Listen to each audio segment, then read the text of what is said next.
Ya, viajamos al futuro en esta sección que nos encanta tanto porque conversamos sobre cosas sorprendentes, cosas que se están haciendo y además generalmente tiene, diría, el 100% visos positivos de esta conversación entre tanta preocupación y pesimismo que hay en el ambiente. Y hoy día estamos en el estudio con Juan Pablo Acevedo. Juan Pablo, ¿qué tal? Muy buenos días. Muchas gracias, Quique, por la invitación. Juan Pablo, investigador del Centro de Investigación e Innovación Biomédica de la Universidad de los Andes y del Centro de Excelencia Impact. Y están desarrollando a partir del salmón que conocemos, biomaterial para, escuchen bien, reparar huesos y cartílagos. Tengo una duda, Juan Pablo, aparte de lo que vamos a conversar. ¿El colágeno que está tomando toda la gente sirve o no sirve? Son elementos, o sea, como aditivos nutricionales, ¿no? Uno Claro. tiene que entender de que cuando entra el colágeno al estómago, el sistema se digiere mayoritariamente, ¿no? Ya. Es simplemente una combinación de aminoácidos que es bastante adecuada. Ahora, yo no me he metido mucho en eso. Ya, no te preguntaba por si... Pero porque para mí tengo mis dudas respecto a qué tanto podría servir realmente. es que es sorprendente cómo se ha puesto de moda. Sí, todo el mundo toma. Todo el mundo Efectivamente. toma colágeno y además te dice, no, me siento mejor, todo. Entonces uno puede decir que es un poquito placebo. Es inocuo, quizás no hace mal, pero tampoco te ayuda como las expectativas que tiene la gente. Puede haber algo. Pero Puede la haber verdad algo. que no sé. Oye, cuéntame, a ver, huesos y cartílagos, sobre todo el cartílago. El hueso yo lo tengo más o menos internalizado, toda la gente. ¿Los cartílagos qué son? El cartílago, bueno, es un tejido que cubre lo que nosotros podemos denominar cóndilos, por ejemplo, en las articulaciones. Ya. Y básicamente de lo que sirve es para poder tener un movimiento, una funcionalidad, un movimiento de la articulación sin un roce, ¿no? Está dentro de algo que se llama una especie de cápsula, que está lleno de un líquido y básicamente permite que podamos tener un movimiento con muy bajo roce. ¿Ya? Ya. Pero es un tejido, tiene células, compuesto de colágeno, compuesto de algunos polisacáridos, bien especializado Ya. para esta función. Y el hueso, uno sabe que el hueso se fractura. ¿El cartílago se va desgastando? El cartílago se puede fracturar. También, ya. Pero también se desgasta bajo ciertas condiciones patológicas, ¿no? Que uno empieza a decir como se me está degradando. Ya. Tiene que ver un poco con el metabolismo de las células que están ahí, que se llaman condrocitos. Ya. Pero efectivamente hay dos enfermedades o dos condiciones, una que puede ser una fractura, no le llamamos fractura, le llamamos lesión de cartílago, y por otro lado está este tema de degradación de cartílago un poquito más complejo, que le llamamos, por ejemplo, osteoartritis. Ya. Y uno está lleno de cartílago el cuerpo completo. Donde hay hueso y cartílago. Sí, donde hay articulaciones tenemos cartílagos, tenemos meniscos y a los meniscos a veces se llaman de otra forma dependiendo de la articulación. Ya. ¿Y ustedes qué están haciendo con esto que anunciaron? Lo que nosotros estamos haciendo, bueno, venimos trabajando hace un tiempo con colágenos que nosotros aislamos de la piel de salmón. Ya. Esto fue una La especie piel de salmón es la que uno conoce, la Exacto, plateadita, esa dorada. Sí, exacto. Entonces fue de alguna manera un golpe de suerte. Ya, como la O del canción. destino. Lucho lo que sea. Jara. Exacto. Y fue una reunión entre dos investigadores. Yo venía ya trabajando con colágeno de otros animales y había otro investigador en la universidad que estaba trabajando con gelatina o colágenos de salmón para un paro completamente diferente, para temas de alimento, cobertura de alimentos, extender la vida útil de alimentos frescos. Ya. Nos pusimos a conversar, le comenté yo qué hacía yo con los colágenos, cómo los modificábamos, cómo logramos hacer tejidos con esto, cómo podemos, por ejemplo, imprimir con esto. Me imagino esa conversación comercial. Sí. Cómo imprimir con esto. Claro. Y él empezó a describir un poco las propiedades de este colágeno. Inmediatamente empezamos a entender de que tenía unas propiedades muy buenas para resolver un montón de temas técnicos en bioimpresión 3D, usando aparatos de alta resolución, sistemas como de inyección y reparación de tejidos sin tener que abrir, ¿no? Eso es algo muy importante. El hecho de nosotros poder introducir mínimamente en un procedimiento mínimamente invasivo, por ejemplo, con una jeringa. Una jeringa. Y poder poner esta especie de material. ¿Y cómo es peso? Al final, lo que tenemos acá al final es colágeno. El colágeno es extraído, ¿no? Aislado desde la piel de salmón. Se transforma en una especie de solución. Nosotros lo mezclamos con algún líquido. Se transforma en una especie de solución. Un líquido. Tal cual la gelatina de la casa. Perfecto. Ya. Entonces, bajo ciertas condiciones uno lo puede endurecer y formar una especie de hidrogel. Nosotros hacemos alguna modificación al colágeno, nosotros podemos iluminarlo y generar una especie de hidrogel con bastante propiedades mecánicas y bien resistentes. Como, por ejemplo, para las aplicaciones de soportar presión importante dentro de los mismos cartílagos, dentro de las mismas articulaciones. Ya, cuando tú dices no abrir es que no requiere una cirugía. Una cirugía bien. Sino que más bien con una inyección de colágeno bien puesta. Exacto. Te permite solucionar el problema de la falta de cartílago. Claro, bueno, cuando estamos hablando de articulación, por ejemplo, rodillas, se llama artroscopía, ¿no? Claro, con la exactamente. artroscopia uno entra, pone cámara, sí, mete instrumental. Que es muy común que tengamos unos problemas ahí con los cartílagos. Exacto. Y aquí un poco el proyecto, en definitiva, son dos patas. Por un lado tenemos el tema de la biotinta. Nosotros desarrollamos la biotinta, concentraciones bien precisas, cuáles son las propiedades mecánicas para estimular, por ejemplo, que los condrocitos, estas células que están en el cartílago, empiecen a regenerar nuevo tejido. Ya. Lo que uno hace básicamente es generar una especie de nicho, una especie de casa que rellena la lesión, ¿ya? Permite soportar presiones mientras las células empiezan a migrar y son estimuladas por este material y el diseño del material. Y empiezan a regenerar. Ya es como revivir el cartílago afectado. Exactamente. Y esto pasa todo en tu cuerpo, en el fondo, después de inyectado la sustancia. Exacto. Oye, ¿y por qué esa piel del salmón tiene esas propiedades? Porque es la típica que uno no se come. Sí, sí. ¿Por qué tiene estas propiedades?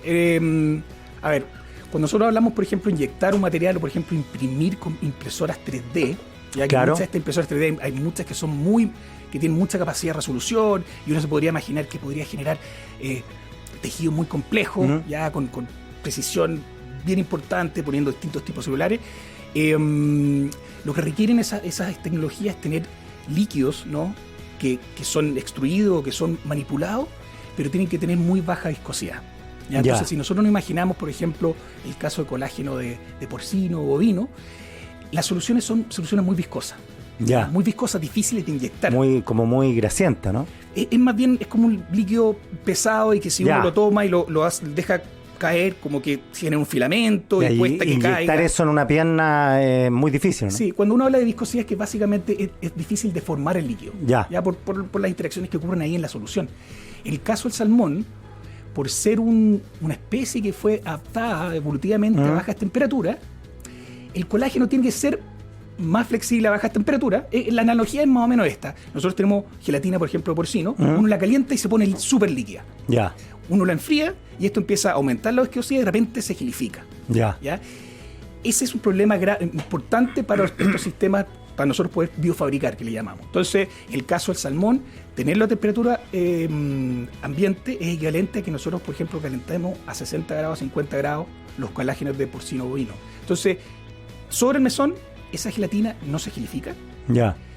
Es súper como liviana como líquido y podemos inyectarla a través de orificios muy pequeñitos y poder, por ejemplo, hacer estas impresiones con alta precisión con mucha facilidad. Y curiosidad, ¿ustedes tienen que comprar el salmón completo? ¿Qué hacen con...? No, nosotros trabajamos, usualmente hacemos colaboraciones con algunas de las empresas salmoneras, las productoras grandes, llegamos a un acuerdo de colaboración y lo que ellos nos mandan son las pieles. Existen... Ya, porque esos son los salmones que le sacan la piel. Exacto, son líneas de producto donde le sacan y la piel muchas veces se vende como un producto de muy bajo valor. Nosotros tomamos esto y empezamos a hacer nuestro proceso. Ya, ¿y esto ya están probándolo con seres humanos?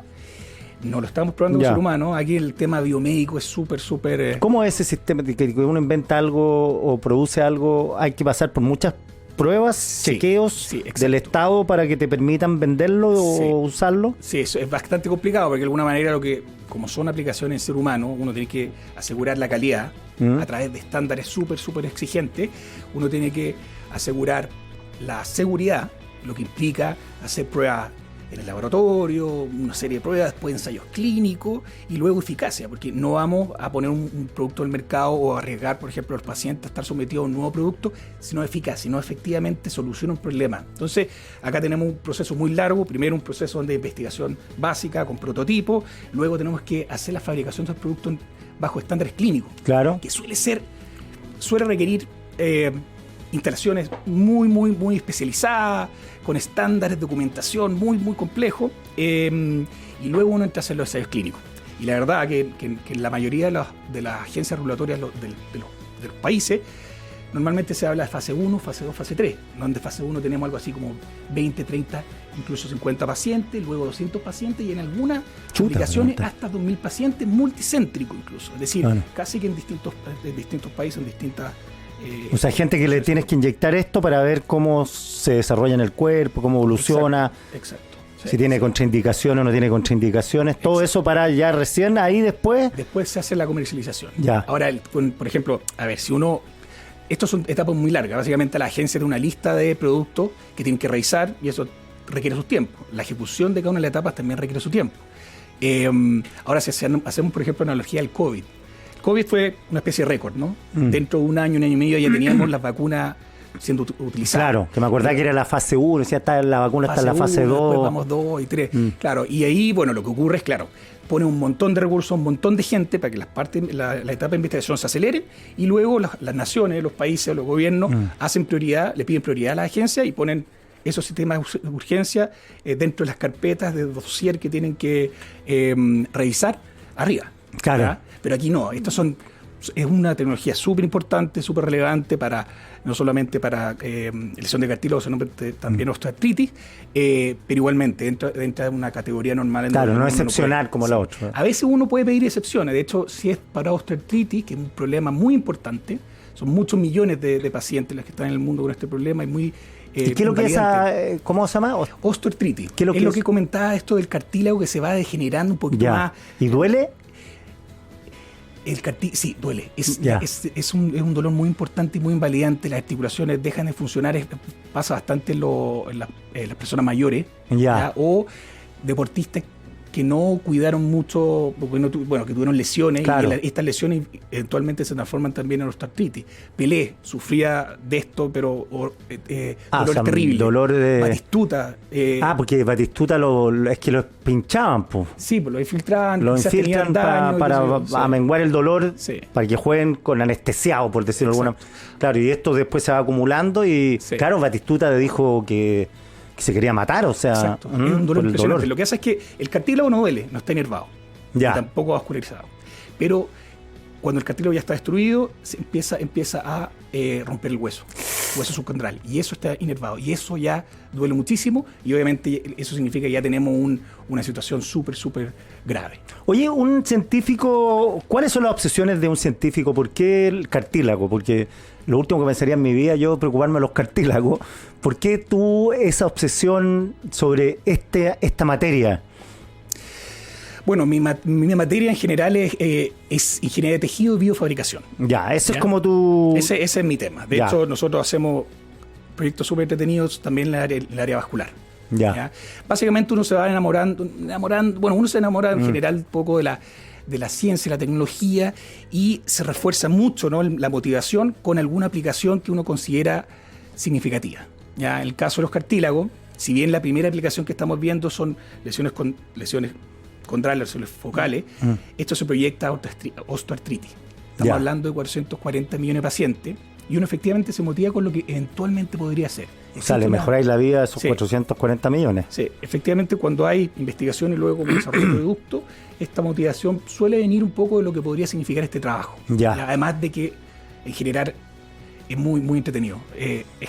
Es muy apasionante, ¿no? Hacer ciencia, de repente darse cuenta de que esta combinación, esta formulación o este elemento efectivamente está resolviendo algo y que genera una contribución también al conocimiento general. Es lo que apasiona en general, a pesar de que hay frustraciones tremendas. Sí, pues. Porque es como el 90% no funciona, el 10% funciona. Claro, porque en el fondo están buscando preguntas que no han tenido respuesta los científicos. Exacto. Y en ese camino la idea es equivocarse harto y darse cuenta que uno se equivoca, porque esa es la gracia de la ciencia. Oye, lo otro que te iba a preguntar, hablaste de impresoras 3D. ¿Esas impresoras 3D ya están haciendo piel, por ejemplo? A ver, la piel, uno se imagina que la piel es un tejido así muy simple. Claro, como se imagina la piel del salmón, dice, ¿por qué no crean piel de humano? Claro. Para gente que se quemó, por ejemplo. Sí, hay sustitutos de pieles de humano. Algún minuto la gente hablaba de pieles artificiales, volvieron a llamarlos apósitos, que generalmente se llaman como hidrogeles en base a biomateriales muchas veces, y que sirven para cubrir heridas, mantener la humedad de la herida, y de esa manera, y también evitar, por ejemplo, muchas infecciones, mantener la humedad y permitir o promover un poco el proceso regenerativo. Sigue siendo un proceso regenerativo. Ahora, si nosotros fuésemos a fabricar piel, la verdad, estamos hablando de muchos tipos diferentes de células, muchos patrones, tanto en mosaico, pero también en capas profundas. Realmente es más bien más complejo. Es más complejo. Porque hoy día se habla de piel en general, y que sí se usan en algunos pacientes que tienen, por ejemplo, heridas crónicas, son este tipo de como de apósito, ¿no? Que básicamente lo que se cubre y uno espera que eso promueva la regeneración. Pero no hay piel así como que yo me instalo la piel como la que tengo, si me quemé y regenero ese brazo quemado. O sea, sí, uno podría decir que sí, uno está generando esta especie de hidrogel, esta especie de nicho en donde las células pueden eventualmente promover un proceso regenerativo. Pero no es una piel funcional, no es una piel que vaya sudar, por ejemplo, una piel que tenga folículos pilosos, etcétera. Perfecto. Lo que uno trata de promover ahí es como un proceso regenerativo. Perfecto. ¿Y las impresoras que tienen ustedes son grandes, chicas? ¿Cómo son? Nosotros tenemos varias impresoras. Algunas impresoras son para hacer los prototipos. Por ejemplo, te hablaba de este dispositivo artroscópico. Nosotros lo primero que hicimos fue prototipo a través de impresión 3D, con temas electrónicos, hacerlo funcionar y poder hacer... ¿Son lentas o no las impresoras 3D? Son... Depende de lo que uno le pida. Hay impresoras lentas, usualmente son relativamente lentas. Nosotros tenemos algunas que son en base a plástico, para hacer lo que te comentaba, y otras que empezamos a utilizar para hacer tejido o pseudotejido, más bien constructos a partir de biomateriales con células, etcétera, etcétera. Y usted le agregan a esta impresora, le agregan los, para decirlo en simple, diversos productos, insumos, la programan para que cree el prototipo y esta impresora empieza a trabajar mientras ustedes miran. Sí, exacto. Hay una impresora muy buena que teníamos, que es más de perfil industrial, que tiene una resolución increíble y muy rápida. Es un cabezal más o menos grande, uno se tiene que imaginar así como las impresoras que tiene en la casa, que se mueve el cabezal, y que tiene la capacidad de generar, uno habla de como depositar gotitas. Tiene alrededor de 300 puntos de deposición de gotita, y deposita una frecuencia, una velocidad muy, muy, muy grande. Y esa en particular también tiene la gracia que puede usar más de un material. Entonces combina los materiales, qué sé yo, y nosotros, esa que es industrial, que usa unas tintas súper, súper complejas y sintéticas, nosotros hicimos una formulación a partir de este colágeno de salmón. Le pusimos células humanas, hicimos una especie de, como que hackeamos la impresora, y pudimos rellenar con este material el cabezal y empezamos a hacer estas impresiones de alta resolución, así micrométrica, súper entretenido, y pudimos un poco así como abrir o extender la posibilidad de uso de esta impresora de alta resolución, ¿no? Un poco pensando en tejidos más complejos. Increíble la impresora 3D, como un demiurgo en el fondo. Sí. Increíble. Juan Pablo Acevedo, 1.000.000 de gracias por estar acá. Felicitaciones por la innovación, además. Muchas gracias, Kike, por la invitación.